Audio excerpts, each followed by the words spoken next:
প্রিয় দর্শক শ্রোতা ভাই বোন, আজ আমরা কথা বলবো, যদি কেউ ঋণ করে ধার করে কোরবানি করেন তাহলে সে কোরবানি বিশুদ্ধ হবে কিনা এই বিষয়ে, এবং আগে থেকে কেউ ঋণগ্রস্ত রয়েছেন সে ঋণগ্রস্ত ব্যক্তির কোরবানি করলে সেটি ইসলাম শরিয়া দৃষ্টিকোণ থেকে গ্রহণযোগ্য হবে কিনা বা ইসলাম শরিয়া এটাকে কিভাবে দেখে এই বিষয়ে।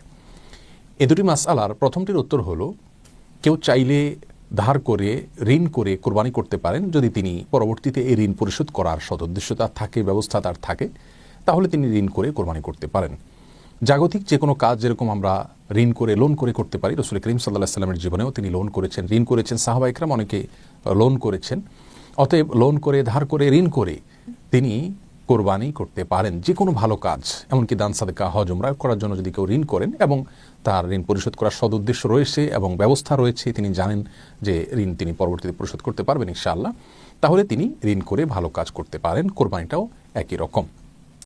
তবে ঋণ করে কোরবানি করা তার জন্য জরুরি নয়, আবশ্যক নয়। কারণ যদি কোরবানি করার মতো সামর্থ্য না থাকে তাহলে ঋণ করে ইসলামী শরিয়া তাকে কোরবানি করতে বাধ্য করে না। আর দ্বিতীয় মাসআলার উত্তর হলো, ঋণগ্রস্ত ব্যক্তি যদি কোরবানি না করে ঋণ পরিশোধ করলে তার ঋণ কমে, অর্থাৎ ঋণ পরিশোধ করার বিষয়টিকে তিনি যদি অগ্রাধিকার দেন তাহলে সেটি তার জন্য উত্তম হবে, এ বিষয়ে কারোর কোনো দ্বিমত নেই। আর ঋণ থাকা অবস্থায় যদি তিনি কোরবানি করেন তাহলে সেটি তার জন্য সঠিক হবে কিনা, এর উত্তর হলো, ঋণ দুই প্রকার।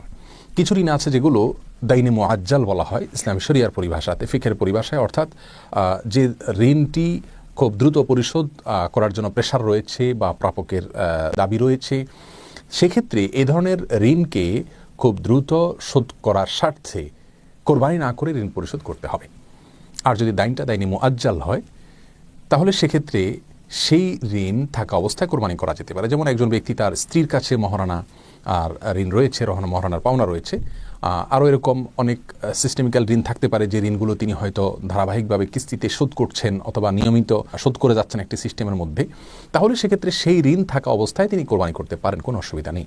তাহলে যদি এমন হয় যে প্রাপকের প্রেশার আছে, চাওয়া আছে, দাবি আছে, বা তার থেকে আমার সময় নেওয়া নেই, বা সেই দাইনটা ফিকহের পরিভাষায় দাইনে মুআজ্জালের সংজ্ঞায় পড়ে, তাহলে সেক্ষেত্রে সেরকম ঋণ রেখে ঋণ পরিশোধ না করে কোরবানি করা জায়েজ নাই। আমাদের সমাজে অনেক ব্যক্তি আছেন যারা অধীনস্থ কর্মকর্তা, কর্মচারী এবং কি কাজের লোক, এবং অনেক মানুষ আছেন যাদের পাওনাকে আটকে রেখে তারা বড় বড় গরু কোরবানি করেন। ইসলাম শরিয়া দৃষ্টিকোণ থেকে এটি জঘন্য অপরাধ। এটি তো সওয়াবের কোনো মাধ্যম হবেই না, কারণ হবেই না, বরং অন্যের হক না দিয়ে কোরবানি করলে তাতে আল্লাহ সুবহানাহু ওয়া তাআলা মোটেও সন্তুষ্ট হবেন না। অতএব আমরা এই ধরনের ঋণ থাকলে সেই ঋণগুলোকে পরিশোধ করাকে অগ্রাধিকার দেব কোরবানি করার উপরে। আর সিস্টেমিক্যাল ঋণ যদি থাকে, যেটা আমি কিস্তিতে পরিশোধ করছি অথবা প্রাপকের পক্ষ থেকে সেটার জন্য বিশেষ কোনো প্রেশার নেই, বা সেটাকে দাইনে মুআজ্জাল যে বলা হয় তার আওতায় না পড়ে, তাহলে সেক্ষেত্রে সেই ঋণ থাকা অবস্থায় কোরবানি করা যেতে পারে।